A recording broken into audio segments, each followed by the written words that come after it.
Okay, so if you don't have a Dremel around, I definitely cannot recommend one enough. They're exceptionally useful for models and for around the house as well. For a standard XP 400 version, maybe 50 bucks, 60 bucks, somewhere in there. And what I'll be using here is one of the smaller cutting wheels going on. And I'll be working at a moderate speed, we'll call it 5 or 6. Let's even go for a 7 or an 8. I want this to be fast and nice and clean. So I could spend a long time there with the X-Acto. Let's Dremel.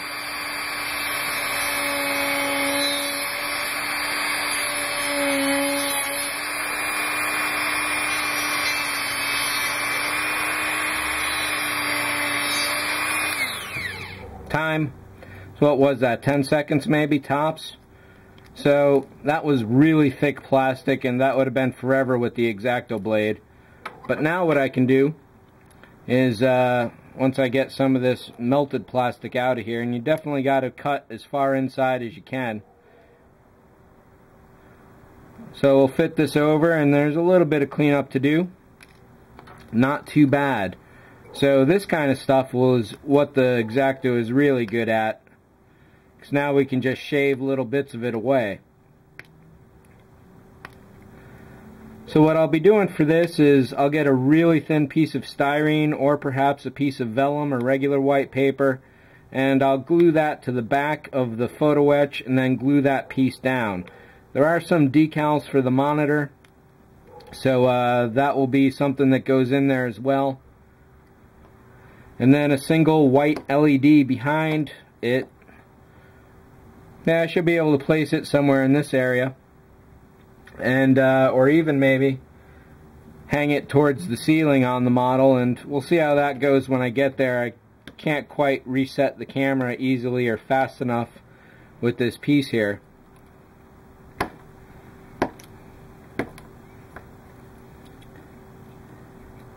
Now if you give me just another moment here to finish this up. Definitely far easier than if I had cut this by hand. That was a fairly good idea on my part to get the Dremel out, or any rotary tool that you happen to have laying around. It's all good. Power tools rule.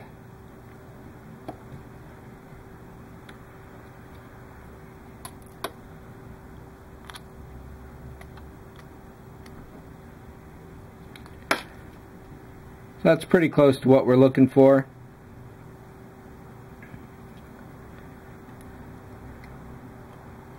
And that is a really nice clean fit. So I will, I'll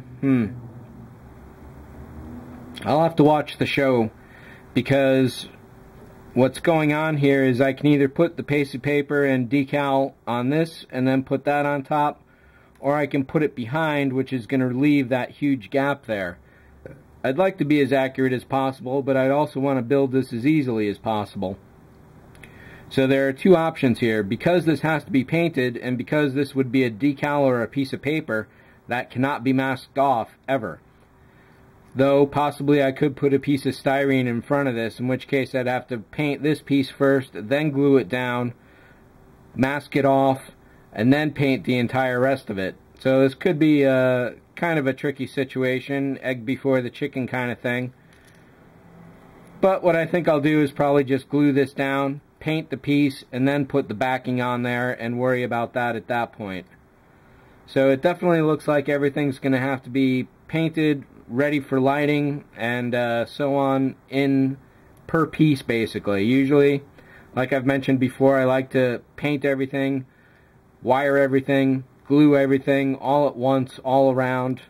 This is going to be a wire, glue, paint, do it all at once for every single part. These are some of the holes that I had mentioned were looking like they were 3mm.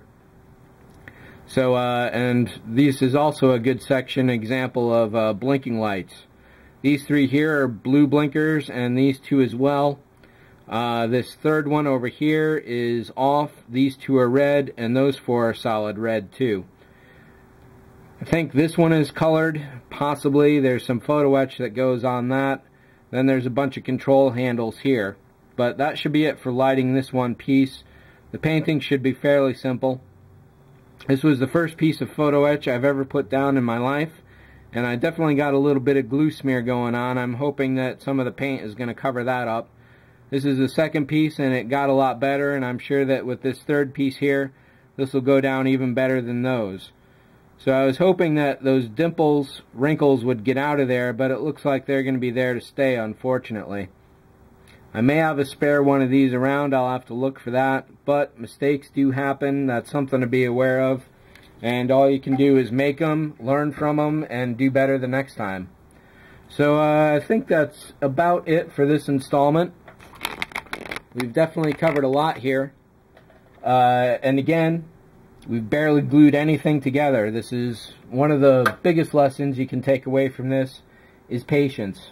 Not rushing ahead, going slow, step by step, thinking everything out, and looking before you leap.